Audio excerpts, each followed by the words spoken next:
जय हिंद, हर हर महादेव। देखिए, पिछले वीडियो में हम जो बात किए थे, कई सारे इंपॉर्टेंट मुद्दे पे बात किए थे कि मोदी जी के आने के बाद कितने अनगिनत ऐसे कठोर निर्णय लिए गए, फैसले लिए गए, जो कि तमाम राजनीतिक पार्टियों के द्वारा जो है दूर की कौड़ी मालूम पड़ती थी। सब लोग मोदी जी को चैलेंज करते थे कि ऐसा असंभव है, लेकिन मोदी जी देखिए राम मंदिर बनवा दिए, मोदी जी देखिए धारा 370 हटवा दिए, मोदी जी देखिए एनआरसी ला दिए, मोदी जी देखिए सीए अमेंडमेंट मतलब कानून लाए, मोदी जी देखिए ट्रिपल तलाक को बैन कर दिए, मोदी जी देखिए वक्फ बोर्ड में संशोधन कर दिया, मोदी जी देखिए डिमोनेटाइजेशन कर दिए। मतलब अनगिनत ऐसे रिफॉर्म और फैसले लिए गए और कठोर फैसले लिए गए, जिसमें कि सभी पार्टियां के लोग और खास करके जो अभी विपक्ष में बैठे हैं वो डरते थे, भयभीत होते थे। इन सभी क्षेत्रों और इन सभी मुद्दों पे कानून बनाना तो छोड़, इन पे वो बहस भी नहीं करना चाहते थे। लेकिन मोदी जी इन तमाम चीज़ों के ऊपर जो है एक कठोर निर्णय को लेते हुए जनता जनार्दन की बातों को समझते हुए उन्होंने इस पे फैसला लिया, कानून बनाया और जहां जिस चीज़ की ज़रूरत थी उसे पूरा किया। लेकिन इतना ही से जो है काम नहीं बनने वाला है। आने वाले समय में जिस प्रकार से 2024 के चुनाव की रैलियों में नरेंद्र मोदी ने कहा था कि अभी ठोस निर्णय लिए जाने बाकी हैं, मतलब अभी और भी कठोर निर्णय लिए जाएंगे और भी बड़े फैसले लिए जाएंगे। तो कुछ फैसले जो आगामी हैं, जो मुझे ऐसा लगता है कि आने वाले समय में नरेंद्र मोदी या फिर इस वर्तमान बीजेपी और एनडीए की सरकार को इन मुद्दों पे कानून बनाए जाने चाहिए या फिर उनके द्वारा लाया जाना चाहिए। जैसे सबसे पहले है कि एनआरसी को लाया जाए, ठीक है, इससे संबंधित बिल बनाए जाएं, सबका आइडेंटिफिकेशन हो और जो इलीगल हैं उसको डिपोर्ट किए जाएं। आइडेंटिफाई करो किस नेशन का है और उसे डिपोर्ट करो। भारत कोई धर्मशाला नहीं है, इस बात को सभी को जो है पता होना चाहिए और इलीगली तरीके से, अवैध तरीके से भारत में जो शरण ले रहे हैं उसके लिए भारत नहीं है। दूसरा है कि आने वाले समय में 2025 चल रहा है, हो सकता है कि इस बार डिलिमिटेशंस कमीशन भी बैठे। जैसे पूरे के पूरे भारत को 543, ऐसे तो 45 कहते हैं, 2 एंग्लो इंडियन था, लोकसभा में 543 सदस्य जो है चयनित होकर चुनकर जाते हैं और ये फ्रीज कर दिया था कि 2025 तक इसमें कोई भी संशोधन नहीं किए जाएंगे। अब समय आ चुका है कि 2025 का जो है समय लगभग जो है पूरा होने वाला है।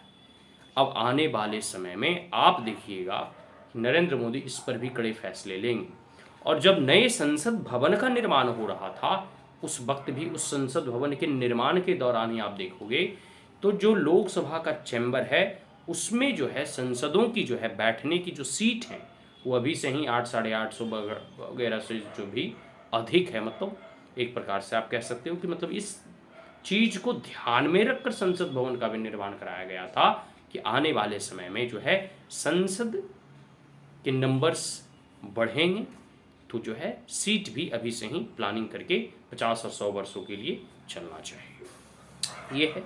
दूसरा है पॉपुलेशन कंट्रोल बिल, बहुत इंपॉर्टेंट बिल है। आज देखिए हम चाइना को सरपास करके दुनिया का सबसे अधिक जनसंख्या वाला देश बन चुके हैं। स्वाभाविक सी बात है कि हमें भी ऐसे जो है कह सकते हो कि कानून लाने की ज़रूरत है जिसमें या तो आप 2 चाइल्ड पॉलिसी को अडॉप्ट करें, 1 चाइल्ड पॉलिसी थोड़ा अधिक उचित नहीं होगा, लेकिन 2 चाइल्ड पॉलिसी तो होनी ही चाहिए। और आप देखिए कि एक खास समुदाय शांति दूतों का जनसंख्या जो है दिन प्रतिदिन जो है मैनीफोल्ड बढ़ रहा है और वो बढ़ नहीं रहा, वो एक विस्फोट है, पॉपुलेशन जो है एक्सप्लोजन है।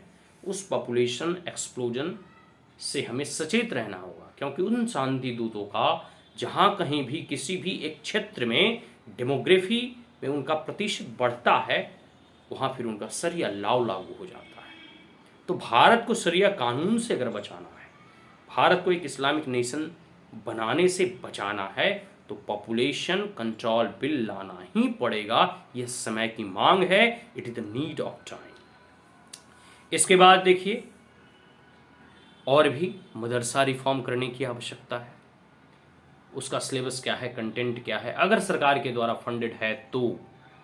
अदरवाइज अगर फंडेड नहीं भी है, क्योंकि वह मदरसा भारत के अंदर संचालित है, तो इस बात का सनद रहे, ख्याल रहे, ध्यान रहे कि वह कोई भी ऐसा इंस्टीट्यूशन इस देश के जो लॉ है, जो कानून है, जो law of the law land है, उसके अगेंस्ट नहीं जाए। तो उसमें क्या पढ़ाया जाता है, क्या कंटेंट सिखाए जाते हैं, that should be published publicly on the public domain, ठीक है। और गवर्नमेंट बीच बीच में इंस्पेक्शन भी करे सिलेबस का, कंटेंट का, कि कहीं बच्चों के माइंड में उसे ब्रेन वाश करके कोई जहर तो नहीं घोला जा रहा। बहुत सारी ऐसी चीज़ें हैं, ठीक है, जो एनआईए वगैरह जो है बीच बीच में इन सब चीज़ों को उजागर भी करते रहती है। तो मदरसा रिफॉर्म भी जरूरी है, इसके साथ साथ एजुकेशन बिल भी जरूरी है। ऑल इंडिया लेवल पे जो प्राइमरी, सेकेंडरी और कह सकते हैं हायर सेकेंडरी एजुकेशन हैं, इसमें भी केंद्र सरकार को अब एक यूनिफॉर्मिटी जो है लानी चाहिए, प्लस थोड़ी बहुत जो रीजनल वेरिएशंस हैं उसको भी देखते हुए। इसके साथ साथ यूनिफॉर्म सिविल कोड की भी बहुत दिनों से जो है परिचर्चा चल रही है, यह भी एक चर्चा का विषय बना हुआ है और तमाम लोगों की डिमांड भी है। और कई सारे स्टेट्स वगैरह जैसे उत्तराखंड वगैरह जो है, इन सब सारे जो है बिलों पर जो है काम कर रही हैं। कई सारे स्टेट में पहले से भी लागू हैं, जैसे गोवा वगैरह है, और कई सारे राज्य इसको जो है अभी बना भी रहे हैं। लेकिन मेरा व्यक्तिगत ऐसा मानना है कि केंद्र के स्तर पर यूनिफॉर्म सिविल कोड लाई जानी चाहिए, और ये हमारी मांग भी है। इसके बाद वन नेशन वन इलेक्शन का परिचर्चा चल रहा है।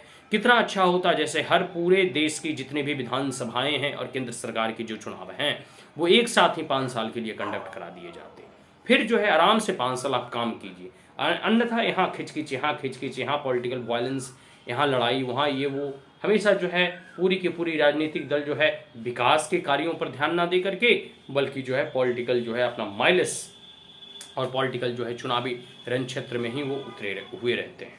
यहाँ का नेता यहाँ प्रचार के लिए जा रहा है, वहाँ का नेता वहाँ प्रचार के लिए जा रहा है, छोटी पार्टी बड़ी बनने की कोशिश में है, बड़ी पार्टी और बड़ी बनने की कोशिश में है। तो पूरे की पूरी चीज़ों को देखते हुए यह आवश्यकता है कि पूरे देश में अब एक चुनाव प्रणाली की घोषणा की जाए, और आने वाले समय में जिस प्रकार के माहौल अभी बन रहे हैं, जिस प्रकार की परिचर्चा इस पे चल रहा है, गहन मंथन और चिंतन चल रहा है, मुझे आशा है कि आने वाले समय में जो है वन नेशन वन इलेक्शन जो है लाया जाएगा और इस पे जो है कानून बनेगा। बहुत सारी चीज़ों का हमने जिक्र कर लिया, एनआरसी हो गया, डिलिमिटेशंस कमीशन हो गया, पॉपुलेशन कंट्रोल बिल हो गया, मदरसा रिफॉर्म्स हो गए, एजुकेशन बिल हो गया, यूनिफॉर्म सिविल कोड हो गया, और वन नेशन वन इलेक्शन के बारे में भी हमने चर्चा कर लिया।